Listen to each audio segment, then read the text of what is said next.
سەر لە نوێ چەند تەقینەوەیەک شاری بەغدایان کردە ئامانج و ئەو شارە ڕۆژێکی سەختی تری تێپەڕان. تەقینەوەکانیش بوونە هۆی کوژرانی 17 کەس و برینداربوونی زیاتر لە 30 کەسی دیکە.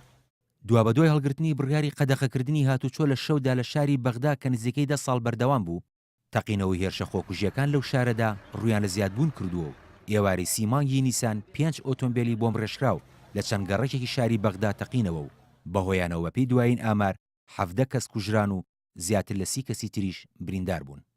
بەوتەی چاودێران تەقینەوەکانی ئەم جارە مایە پوچبوونی حکوومەت دەخاتە ڕوو لە ڕووی ئەمنیەوە. ئەوش لە کاتێکدایە حکوومەت هەوڵ و بڕێک پارەی زۆری بۆ دەستەبەرکردنی کەشێکی ئارام لە شاری بەغدا خەرج کردووە. چەند سەرچاوەیەک لە پۆلیس و هێزە ئەمنیەکانی بەغدا ڕایانگەیاند تەقینەوەکان بەرنامە بۆ داڕێژراو بوون و تونترینیشیان لە گەڕێکی ئیسکان ڕوویداوە.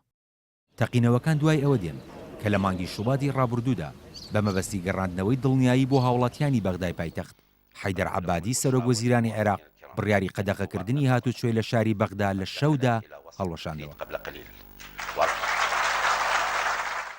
لای خۆشەوە حاکم زاملی سەرۆکی لیژنەی ئاسایش و بەرگری لە پەرلەمانی عێراق تەقینەوەکانی بەغدای گەڕاندەوە بۆ لاوازی توانە هەواڵگریەکان و ڕایگەاند. ئامێرەکانی ئاشکراکردنی مین و بۆمبەچێندراوەکان لە بازگە ئەمنیەکاندا کاریگەریان لە کەمکردنەوەی توند و تیژی و تەقینەوەکاندا نەبووە. زاملی بە پێویستی زانی وەک زۆرێک لە وڵاتانی جیهان کامێرای چاودێری لە سەرجەم ناوچەکانی عێراقدا دابنرێن و پشت بە سەگی پۆلیسی ببەسترێت تا تەقینەوەکان بنبڕ بکرێن یان کەمتر بکرێنەوە.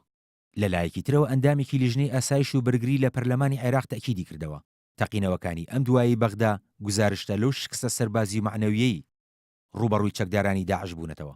هۆشداریشیدا لەوەی کە ئەو چەکدارانە خۆیان تێکەڵ بە ئاوارەکانی پارێزگای ئەنبار کردووە. بەوتەی ئەو ئەندامە ژمارەیەکی زۆر لە چەکدارانی داعش و لایەنگرانیان لەگەڵ ئاوارەکانی پارێزگای ئەنبار کە ژمارەیان زیاتر لە 54,000 کەس دەبێت هاتوونەتە شاری بەغداوە. وتیشی ئەجێندا و شانی نووسوشیان لە شارەکەدا هەیە کە ئەنجامدانی تەقینەوە و کاری تونند و تیژی لە ئەستۆی ئەوەندایە. داواشی کرد کە لە مەودوار ڕێگە بەچوونە ناوەی ئەو گەنجە ئاوارانە نەدرێت کە تەمەنیان لە سەر و 15 ساڵەوەیە.